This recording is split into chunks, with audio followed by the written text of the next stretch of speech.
is Madam Speaker, and I'm asking, is voting the only way to have a say in our country? And if you choose not to vote, must you shut up? We'll get some final comments from our panel and our jury. Masutu, I think you want to take us to Australia. I really want to do that and say I've been to Australia in an election, and I think the amount of ballots that have been spoiled intentionally with expletives written all over them. If you take that and the amount of people that still don't come, even though there are penalties, you get to a position where the total valid votes are equal or less than our own valid votes when we are not a nation that forces everybody to vote as a compulsory system. So we'd have the same thing, mandatory or no, the outcome's probably going to be the same as what you're suggesting. That's what I'm suggesting. TK, here's the thing. So we have to take seriously the fact that people feel disenfranchised, right? And they're upset. On the other hand, this is all we have. So where to? I think we need to expand what we mean all we have. This is why I go back to the issue of saying, are you involved in your local community? I think the problem with South African democracy is that it started as a very elite compacting. But it never actually started at the ground level where there were communities. When you actually go to community level, when you actually ask people, are you involved in community structures like IDP forums or even your normal forums created by the municipality, a lot of times you'll find that they're not involved. And obviously there are different reasons for it. And I think, but also there again, you have to peel back the layers about why. Yeah. Because maybe they were involved once, found it too tedious and unresponsive, and then thought, I'm not wasting my time again. And I think that's where we need to start. Rather than looking at the major general election, I think we actually should start at a community level and getting people involved in their own community structures. And from there, I think if we get that very healthy, then people, I think, will turn up. Going back to the ground.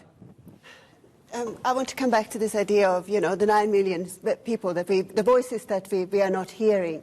But also, I mean, what we haven't talked about is that there are actually spoiled ballots. Even when you cast your vote on a political party, the question is, how much influence do we have in the internal processes? And actually, do we, as the electorate, have any say over internal processes and internal party democracy? And I think that is an important question as well. So it's not only the people who are not coming to the ballot box, it is also what happens with our vote. How much power and influence do we have over that process? So, you know, there are a lot of other questions that comes up which all intersect on the theme of agency. Yeah. Okay. Look, I think for me, at some point in time, we have to take a decision in the country to say, if, for example, last week only 3 million people had showed up in a popular 50 million, then whatever outcomes are not going to be seen to be valid by the electorate. So, of course, it was always going to be a question of what is it that we think we need as a country? Do we need to hear as many voices as possible, including the spoiled votes, and then act on those? Or do we simply want to say everybody's got free rein not to show up? Because for me, it is in that vacuum where essentially we are now running on blind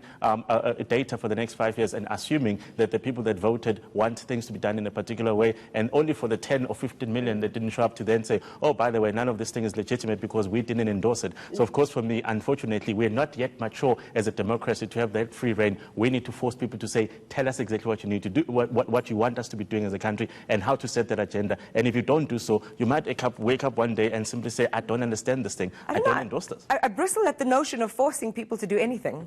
It's just this one thing that I'm asking South Africans to only the biggest thing, almost. Given how many sacrifices were made in order to get us here, it is this one thing that I can safely say we can force people to do this, because really what it does to them, the outcomes are much greater than really what the cost of queuing up for a few hours is. But do we have the means to force people as well? You know, there's an administration to that, and...